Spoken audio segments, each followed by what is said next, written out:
Collaboration is the only way to solve really big problems in an organization.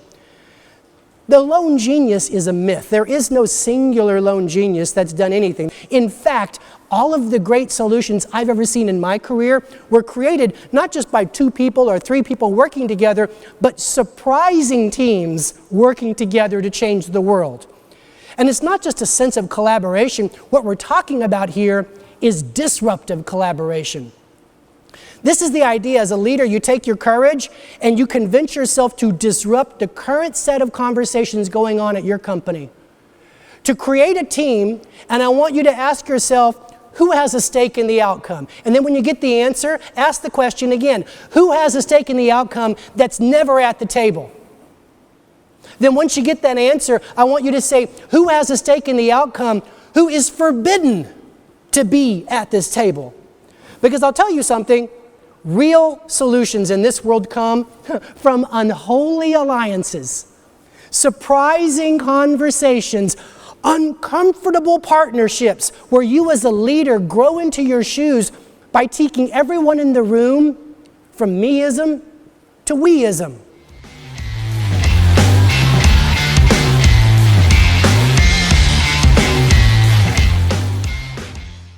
Here's a study, and I love this study because this will solve a key problem in your life, meetings. Meetings are the root canals of corporate careers. They're horrible. They're an hour, they're 2 hours long, and what do they usually end with? Well, that was great. Let's have another meeting in 2 more weeks and do this again, right? That's the result of the average meeting. At Deeper Media, we study this. Here's what we learned. On the average, when you put together a meeting, and it's an average of 90 minutes long, and you just have your group, your silo dwellers, as I call them, you usually walk out of the room with the next play and agreement to do work on it 20% of the time. The other 80% of the time, it's an excruciating process that leads to another meeting, or as I like to call it, half a root canal, okay? What our research says in 186 use cases is that when you bring a second perspective into the room, sales plus marketing, you increase your chance by 50% that you walk out of the room with the next play. Because people with different perspectives, they have a different story they tell themselves about what works. They have a different set of constraints about what will never work. They have a different set of best practices. And let me tell you something, you and your company don't become obsolete. You don't get disrupted because of what you're thinking is out of fashion.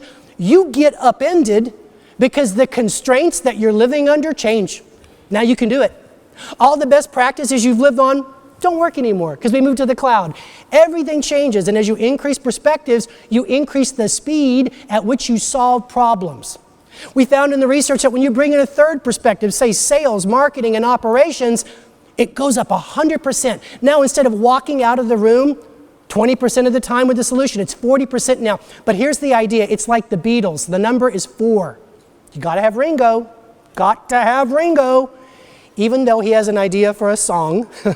But anyway, you got to have 4. So think of it as sales and marketing and operations. And if you're a bunch of old geezers, bring in a millennial. And that perspective will blow your mind. You got 4 now.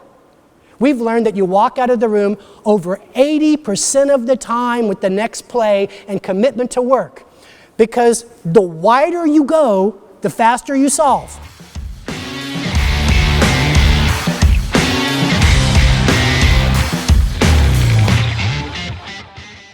When people are alone, they are frightened in the face of adversity.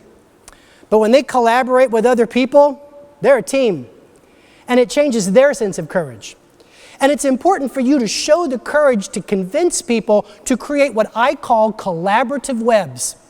Not just meetings in the silo where you compare notes and patch the status quo and preserve the way things are. I mean collaborative webs that go widely across the enterprise. Talking to the land of no, engaging with the world of slow, doing deals with competimates.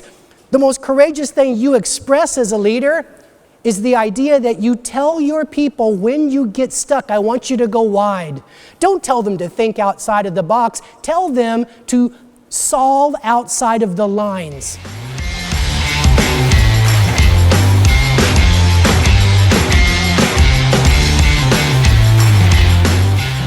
Now, when people talk to me, they say, so what you're saying is break down the silos. And I got to take a second. I was talking to Rachel about this, last night. Folks, please stop using grain elevators in your silos analogy, because that's not what they are.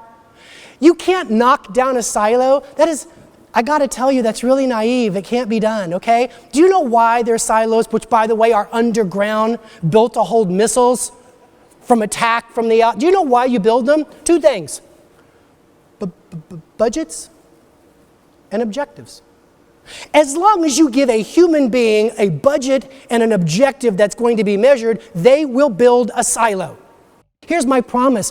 When you encourage your people to create these webs, what they do is they build underground tunnels between the silos.